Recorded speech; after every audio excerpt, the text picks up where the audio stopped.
Hey Bob, great questions there in your message, and I'm honored that you chose to ask me these questions. So I wanted to state that right away, and I'm really glad to help you. I really appreciate your support of Tune of the Week and workshops and all of that. So I feel this is the least I could do to help you.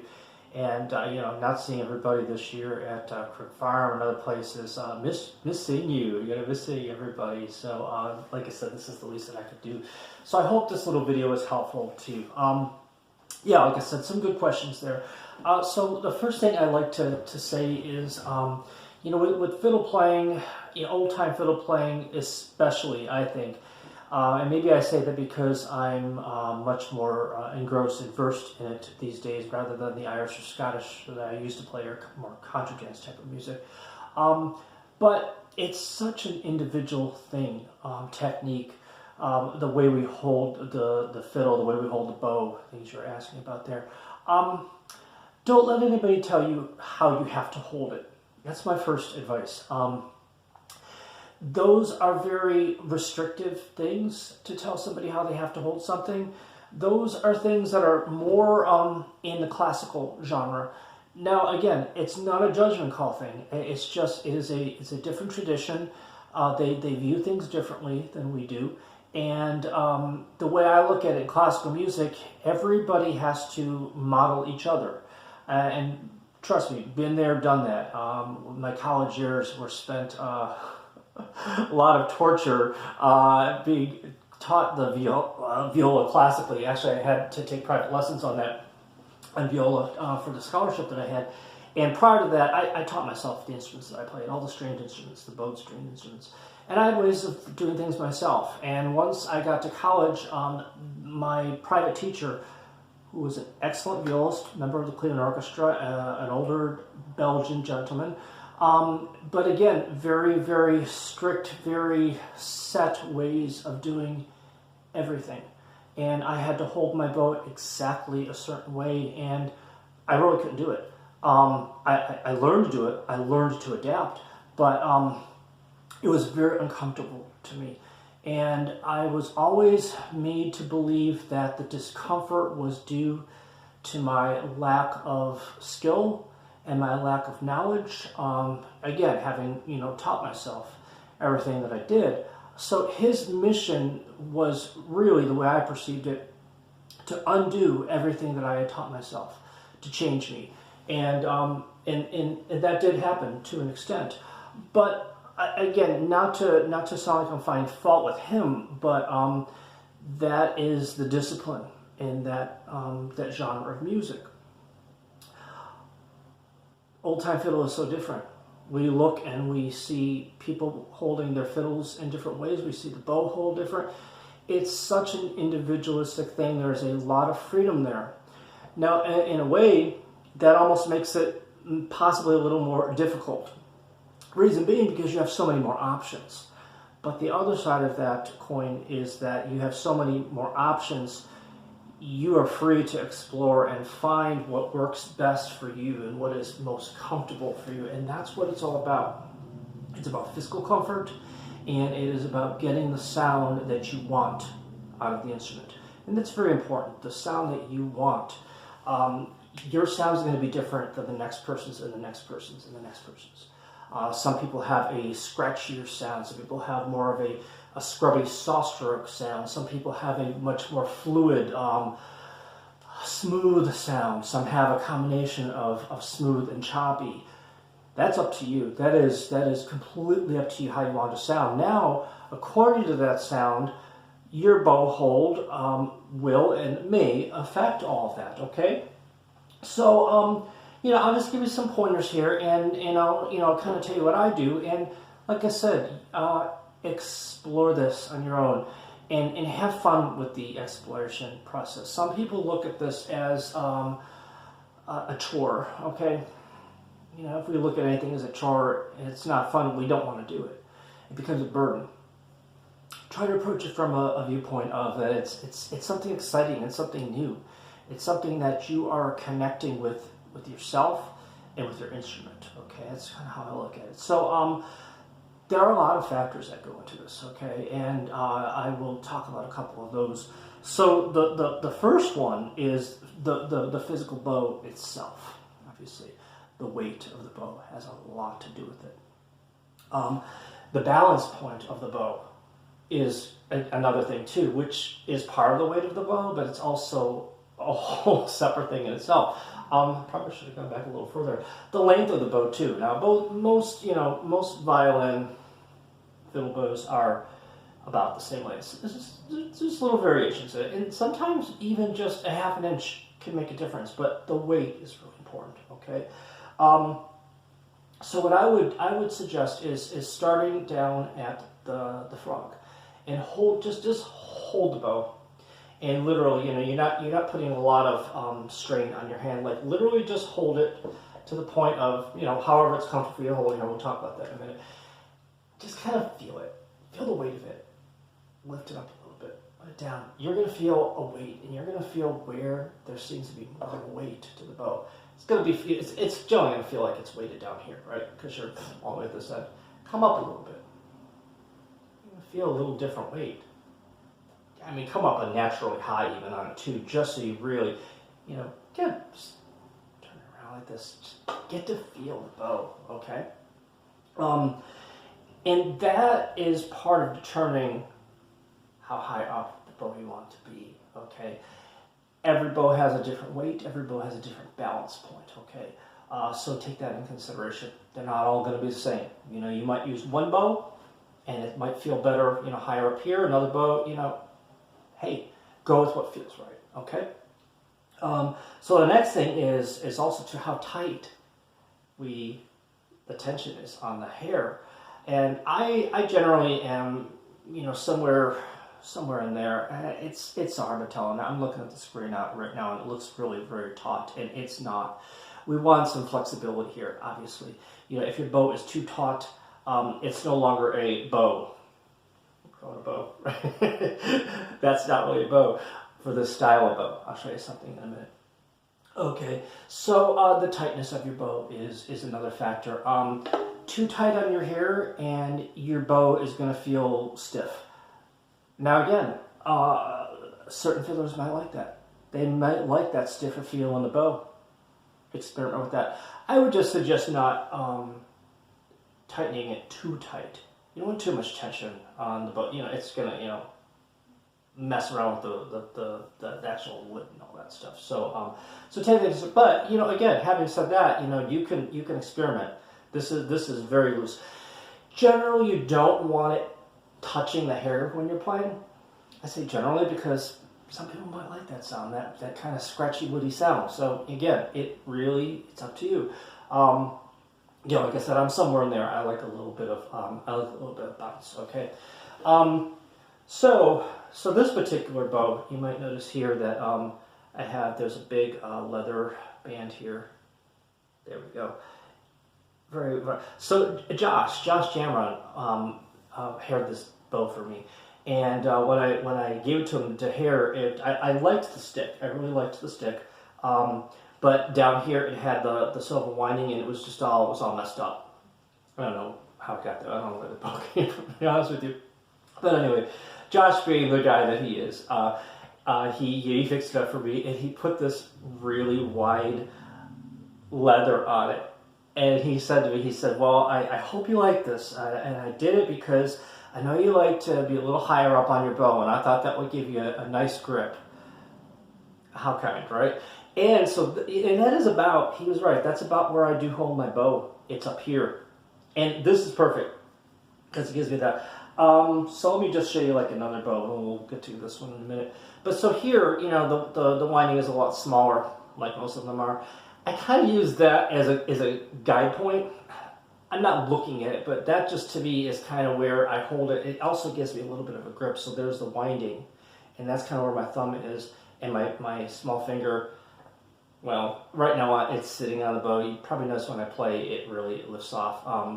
Again, physical things by hand. My small finger just does not stay there. It's very uncomfortable for me for physical reasons. But at any rate, so let's talk a little bit now about So the actual, yeah.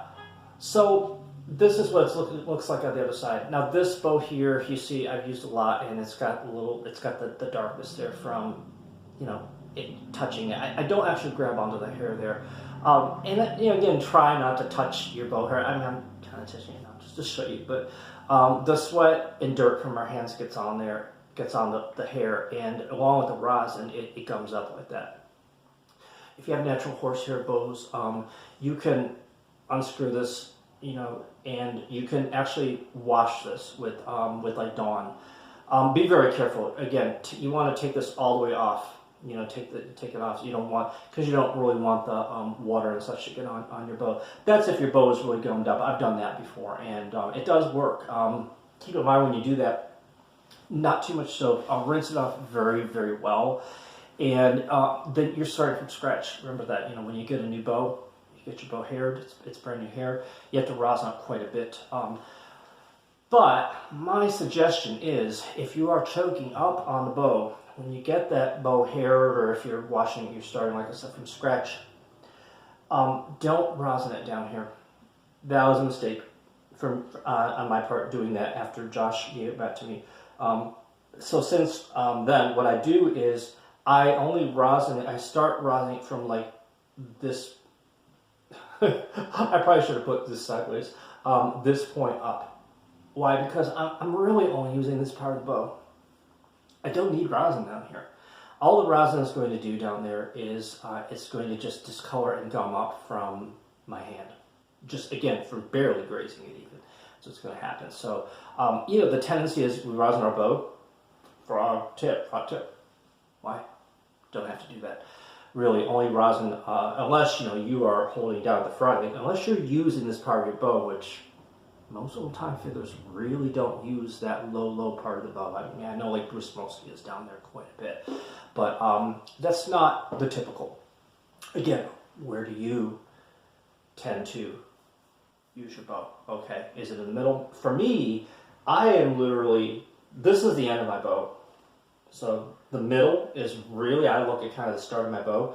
My bow strokes start from there, go to here, and they come back there. So the middle part of my bow is here, and that's where a lot of the rocks and all that kind of figure eight, circular motion kind of comes from. Well, yeah, more figure eight. People call it circular motion. Circle is like this. You're not really doing that. It's more of a figure eight. Actually, it's kind of a figure eight, and when you come up this way, it kind of comes to a point with like maybe a little loop up here. So big loop, kind of point, tiny loop, big loop, little point, tiny loop. Anyway, that's a whole other lesson. But anyway, yeah, so this is how I'm holding my bow.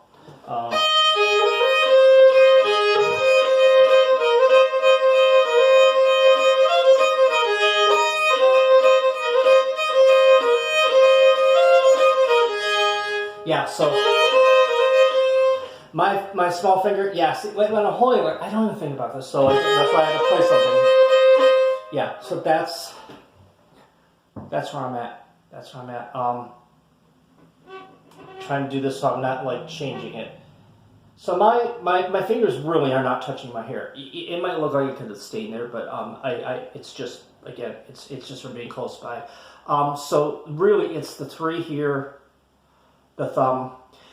But in reality, sometimes I literally, it's for me, it's these two in my thumb. The third finger, it doesn't really do anything. My small finger really does nothing. It's appendage. It hangs there. So really, if I'm very relaxed, sometimes I play like this. These fingers curl back. I'm not. It may look like I'm tight, but these small fingers, literally, these two end fingers are literally just kind of. They're just kind of comfortable to me. Not saying to do that or that you have to do that. It's something you can experiment with. Experiment. How is your hand comfortable? Maybe your hand is comfortable sitting on the stick. Okay. So again, checking that balance point. Pick up the fiddle, play a little bit. This is what I recommend to my students. I start down low. Okay.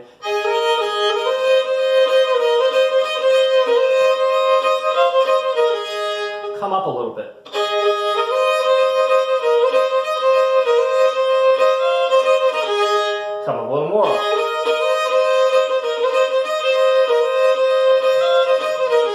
For me, that's where it is. You're gonna feel a difference. It's the weight of the bow. Okay, the lower you are here, and with your hand holding it, and the higher you are up here, where you play on the hair, you're gonna feel a weight. This may be exaggerating a little bit, but if I'm down here and I'm playing that tune that I just played, I like to use small strokes. I like to light, and I like a lot of smooth string crossings. If I'm here, I feel like my bow is like there's a bird or something sitting here, and I don't like that feeling. It's kind of sluggish to me, and my bow doesn't move fluently. I can get it to do that. Don't get me wrong, but it's not ideal for me. Okay, the more I come up on the stick, and again, that's because my balance point is really right here. If I was playing a little lower here,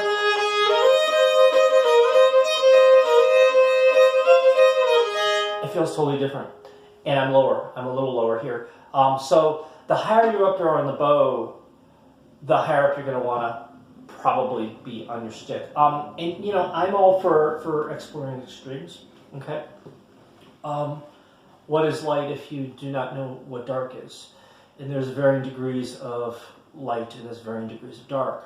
So look at the extremes. Look at the extreme brightness and look at the extreme darkness. Look at the extreme holding the bow all the way down here. Look at the extreme, all the way up here, like literally.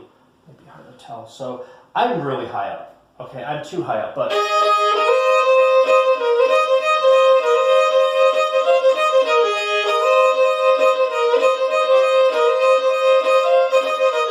I like that. Why? Because the weight's all down here. I mean, it's ridiculous, right? We're generally not going to play that way, but it's good to feel the extremes. Sometimes in order to know what you want to do, you also have to know what you don't want to do. That's life, right? So yeah, I don't want to be up here. I feel the weight down here, not down here. It's just I have it's weighted in the wrong place. Okay, moving down a little bit. Okay, so that's what I would say there. Another bow here. This bow is heavier. Okay, so I'm again down here, and again you're just kind of holding it. This isn't necessarily how I'm going to hold it when I play it, because I'm going to play like this, and yeah, the weight is really going to go like this. It's not on my fiddle, but again, do this. Just feel it. This is a different bow. This bow is heavier. Like I feel a lot more tension here, a lot more weight. And I'm not going to feel that much tension when I put the bow on my fiddle. I still do feel weight though. This bow's going to be a little different. I might want to hold it a little up higher. Another factor too, this bow too, this one, I like this one is, I don't know if it's octagonal or hexagonal, probably octagonal, but it's got the, you can't see it. But anyway, it's hexagonal or it's octagonal. This one is a round stick, and it's a lot smoother. So holding it up here, it feels like it's going to fall to my hand, So again, generally, I'm in this area. The bow is different. The different bows, like I said, you might be in a slightly different place in the bow, but I find I'm in a certain zone. Okay, just kind of that's what I prefer. Let me show you one more bow here. And this one is a Baroque bow. Sometimes you might see me playing with this one. So technically a Baroque bow, that is literally how taught a Baroque bow is in playing Baroque violin. It's very tight. It's stiff. It's a lot stiffer. That's a different feel to it. I generally don't do it that tight, even though it's it's the way the bow is. But notice also too, a Baroque bow is a lot shorter, and the bow. I mean, that's why they call it a bow. It didn't bow this way, but it's either the stick is straight or it bows, like a bow and arrow, right? So this is a completely different shape. Notice how this tapers and this comes down here. It has a different balance point too. Now, to kind of just tie this all in together, choking up higher on the bow, there are a lot of parallels with old time music and with early music, with the Baroque violin. The old fiddlers, they had when I say old, fiddlers, think about the fiddlers that, learned playing in the 19th century, okay? Say, 1870, 1880, okay? There were a lot of carryovers for the Baroque violin. The violin itself and the bow, the modern bow that we know now, that didn't come around until the late 18th century, early 19th century. And in some rural areas, they might not have had that. They might have had, granddad's bow, which might have been, an 18th century bow, which would have been shaped more like this, okay? But at any rate, without getting too much on a different topic, the Baroque violin, we hold the bow up here. There's no wrapping, okay? Baroque violinists do not hold the bow down like a classical violinist. It is held up higher. Again, the balance point. Baroque music is a whole different animal in itself, but the point is that it's light. It's light, and there's a very, very light bow stroke. Kind of like old-time music, Yeah, it depends on your style. So I hope I addressed everything there. Oh, you mentioned about the fingers and pushing with the fingers and stuff like that. Again, that's really, I think, a personal preference. It has to do a lot with our physical bodies. The overall point I would make is that you should have a flexibility and a certain relaxed feeling in your hand, your bowing arm. Now, when you're bowing, let's look at 4 of the major parts here with your bowing, with your right shoulder, elbow, wrist, finger joints. Okay. Your arm, your shoulder is literally it's there just to hold your arm up. Okay. You are not. You really aren't guiding your bow strokes from your shoulder. The movement is not coming from here. You're not. Your pushes and your pulls are not coming from here. No. This is just. Your shoulder is there just to hold your arm, okay? Working your way down. Your elbow is there to assist your wrist. Again, your pushes and pulls aren't guided from your elbow. It's not like you're, think about this, like that. I mean, sounds like crap, sorry, but I think a lot of people do that. And that's where you get a very heavy, that's where you get a very, generally, more of an uncontrolled sound, okay? It's all about controlling this thing. This is an appendage. This is an extension, I should say, an extension of our arms, and this is getting us to play the music that we want to hear. Okay, so it's really about controlling this thing, having ultimate control over this stick. And if you have ultimate control over the stick, you really can do just about anything you want to do. It's learning that control and learning that this is really an extension of your body rather than an appendage. I said an appendage before. It's not. Don't look at it as an appendage. It is an extension of your body. So moving up, here we are. It's the wrist. Now, yeah, my elbow is moving, but my pushes and pulls are not coming from there. That's not where I'm thinking of, like, my push, this is my pull. It's not coming from there. It's coming from here. Come from your wrist. So wrist is primary in that. Your elbow is there to assist your wrist. Your shoulder is there to assist your elbow, meaning it's just holding everything up. Okay? I don't feel like I am actually pushing and pulling from my fingers. Okay? Some people may. That there is a flexibility there. I'm not stiff. I'm not tight in this. If you're tight here, this is going to be tight. If you're tight here, again, it's all connected, okay? And each one assists the other in a different way. If you're tight anywhere there, it's going to affect the other. If you're tight in your shoulder, it's going to affect your elbow, which is going to affect your wrist, which is going to affect your fingers, okay? It's all about just, being loose, being flexible. So again, having a nice flexible grip, you don't want to really, really, really grip it. There should be a flexibility here. You should, try to roll it.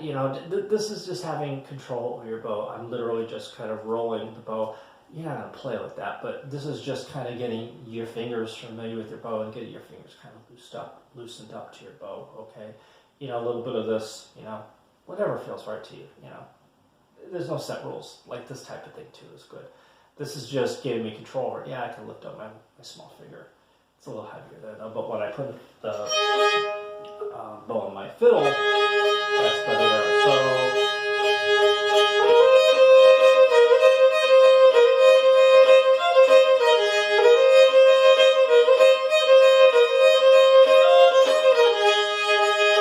So I just want to give you a little bit of the motion in the wrist there. I don't, like I said, I don't feel like everything is guided from my fingers. There's not enough movement there. It's a flexibility in your fingers. The movement is really coming from your wrist. The pushes and pulls are from your wrist. Secondarily, your elbow. Again, your elbow's just kind of going off of the ride. Okay, don't lead it from your elbow, and certainly try not to lead things from your shoulder, because then you get this thing, and look what happens now. You get that, it's not straight on your string. From your elbow, you gotta really think about this. Kind of the same thing. You're not really in control of it. Wrist, I'm in control of it. And look where the bow is. The bow is staying pretty straight on the strings. Not that it has to be perfectly straight on the strings, but you don't want all in place. You're not controlling your bow. You're not in control of your bow if it's doing this thing. Okay? And that's, again, using this and this. What I often recommend to students is to, drop your arm on the side of your body. Again, not tight to the side of your body. There's tension here. We don't want tension. Just drop it naturally. Pick up the bow. Where does your elbow and everything naturally lie? It should be close to your body. It should be close to your body. Further away to sort of your body, it's tension. I feel tension. I feel tension in here. Shouldn't have tension. Now, having said that, when we're playing on the lower strings, it's gonna lift. We have to kind of go with where it's gonna take us, but we're not this. It's tense.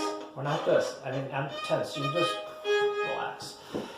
Yeah, so I think that's about all I can think of to say about this. I hope that was helpful without being too wordy. And Bob, if you have any questions, just let me know. I'd be happy to answer. Thanks.